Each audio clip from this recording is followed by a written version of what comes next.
education and some of your experiences, and we will do this for about 6 minutes, and then we'll have our first commercial break, and then we'll come back and we'll deal with the book, with your book, one of your many books, and then after that 8-minute segment, we'll come back and we'll deal with some of the displays and some of the artifacts that you have dated back to the institution of slavery, and then we'll have an opportunity to deal with those artifacts and that display for the last 10 minutes of the show, and then we'll be able to end this show for today.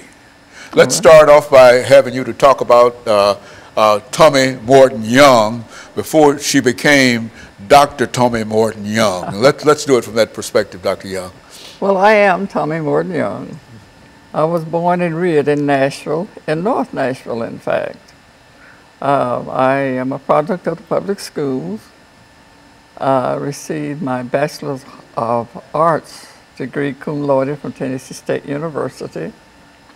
I was picked by the Southern Education Foundation and some of my former professors at Tennessee State to integrate Peabody College long before it became a part of Vanderbilt. I was the first African American to graduate from Peabody College with a Master's of Arts.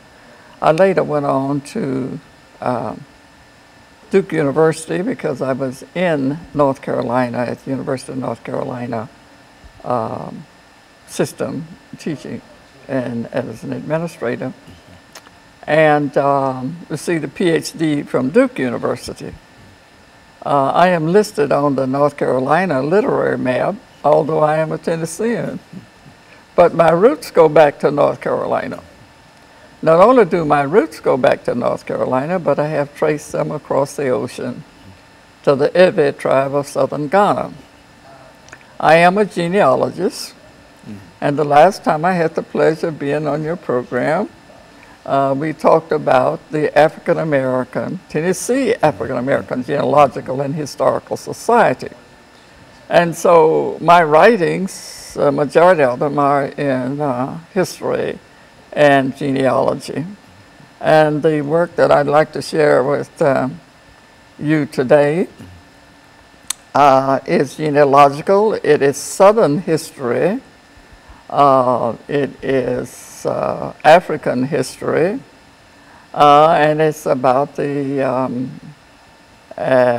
experience of a woman from whose parents came from Africa. She was born here. But as I say, I am a genealogist. I do research and have, I guess, since the 1970s, and decided to write this particular book about my great-grandmother, in fact. And so what we'll do, Dr. Young, is to devote some time to this particular book during our second segment of this show. But now, this is not the only book that you've written. I'm sure of that because I know of some of the earlier books. But why don't you, during the last minute and a half, mention some of the other books that you've written so that we might be able to get that information onto tape for today? Yes. One of the books that I have written, which has also been published in India. That's interesting to me. But it's called Nashville, Tennessee. It's in the Black America series, over 200 photographs and legends and descriptions. I wrote another book about Nashville called Sable Scenes, true life stories of life and living in a southern town, Nashville. I have written books with interest for women, including Fabulous You, Claiming and Celebrating the Fabulous Self, Mind, Body, and Spirit. I also have a book that I wrote growing out of my psychology background, and it's called After School Programs for At-Risk Youth and Their Families. And of course several others which I won't. Okay, and so what we'll do, Dr. Young, we'll take this first commercial break, and then we'll come back and we'll have an opportunity to talk about one of the books that you've written, and we'll have about 8 minutes to deal with that. And we'll be back with our audience following this very, very short commercial break.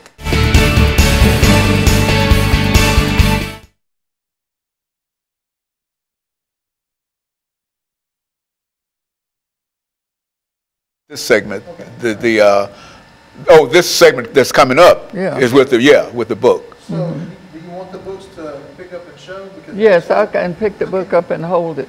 hey, I won't bring this little here. Yeah. And so what he's going to do is make a display so that we can put your book on display. You don't have to hold it. You can talk about it there. Good. Yeah, that's good, Phil. Yeah, and I have a little stand that I can put the book on. I came prepared. Well, what? Let's see, I believe, yeah, that's it. Oh, he has a stand. Good. Excellent. Is this the only one you need? That's the only one we got. Okay, all right. Okay, and so what they'll do, they'll get a shot of that, and then while we're talking, they'll be able to project it on the screen, so we don't have to worry about that. You don't have to hold it or anything, and it'll be shown. There's a photograph of, yes, that if you could show, This? yeah.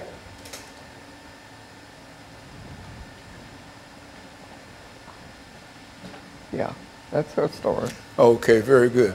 Okay, that's good. Now we've got the displays and everything that's necessary for our discussion of the book. I don't have that 200-year-old pipe stem, and this is part of American history too. I know, but I think that we're going to do that on the last. We're going to we're going to put everything on the last segment. We wanted to put this book up, since this is what you want to talk about now.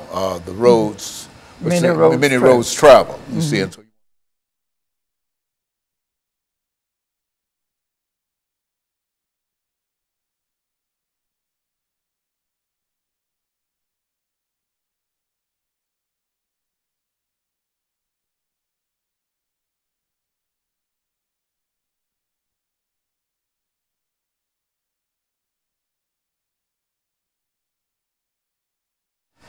Thank you and welcome back to the second segment of the show for today. We're talking to Dr. TMorton-Young, and she's giving us some information relative to her ancestors and some of the things that were important in terms of the African experience in the United States. And I think, Dr. Young, you would like to say something about the book that you have recently published called Many Roads Travel. I think that we have a display in reference to that. Why don't you talk about that book and some of the things that you feel that are associated with that? Yes. Many Roads Travel, or 20 Years in Bondage, was inspired, the writing was inspired by the woman in that old tin-type photograph, and by the pipe stem that she had, which somehow remained in the family for over 200 years. That pipe stem is older than America. It belonged to this woman's grandfather. In the 1970s, when I became very much submerged into genealogy, I did research in North Carolina, where this woman, we first find her. And that journey took me to the shores of Africa. The book is historical fiction, which means it is a creative reconstruction of events, people, and places. And so in the creative reconstruction, we visit the shore of Africa where two children are playing on the coast, and they see this, what they think is a mirage in the distance, this big, gray, white-looking thing. But it is not. It is a slave ship. And they are free and happy and carefree and romping in the sand. And they end up on that ship being captured. This story takes the reader across the Pacific Ocean and onto that ship where, according to the Kirkus Book Review, the whole book is filled with hard truths and is a heartfelt read. I don't think you could find a writing that would be more intense and informative than this 6 weeks trip that this young woman endured on to Baltimore, on to Norfolk, and finally to North Carolina, to the Piedmont. And there, the little town of Lincolnton, North Carolina, a free black community was established. And this young girl becomes a woman, and she is married, and she and her husband, Jake, reproduce this Pleasant Lane. So this is a story of Pleasant. Her forebears as they travel across the ocean, the many roads leading to North Carolina, and her kidnapping. She was a free girl on her way to take that pipe stem to the Lane's tobacco shop. And that's a rich history there. See, many people do not know, even people in North Carolina, that a man by the name of Lunsford Lane, which was one of her relatives, developed a flavored tobacco. He was called a tobacconist. He was free in the little town. And he took his recipe for flavored tobacco to the biggest tobacco producer in North Carolina then and now. And they, Lunsford Lane presented this recipe to this man and said, I know, you know, you're powerful, you have all I ask is just to give me just a little, a fair percentage. So I'm not asking much, just a fair.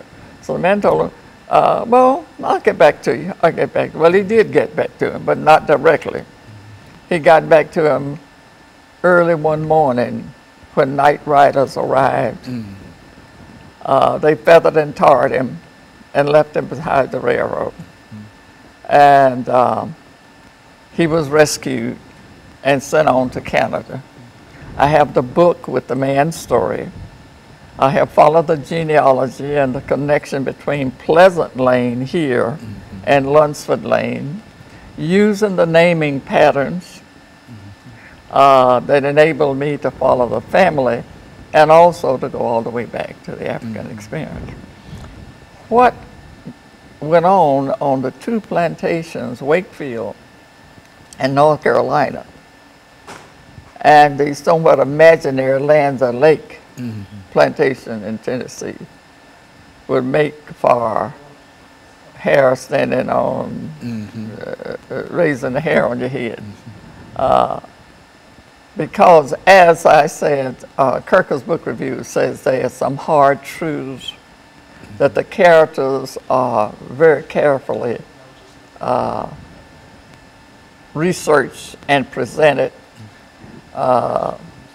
We learned, I mean, the book presents new words, well, less familiar words that the reader can gain a deeper insight into the dynamics of the trade, of the a peculiar institution, a man by the name historian, you're familiar with Stamp, yes, who called it the peculiar institution of this peculiar institution, right. Okay, and so we've got about a minute, Dr. Young, before we end this segment today. But basically, you've already got all of this information in this book, and for a person to know about this information, how can, over the last half minute we have, how could a person get a copy of this book? Well, copies are available at Keebler on Jefferson Street, at Barnes and Nobles, and also from Afrogen, which is my publishing company. So they're available around. Okay, and so what we're going to do, Dr. Young, is to take a second commercial break, and then we're going to have a chance to come back and look at some of the displays and some of the artifacts that you have related to this individual that we're talking about now. And we'll be back with our audience.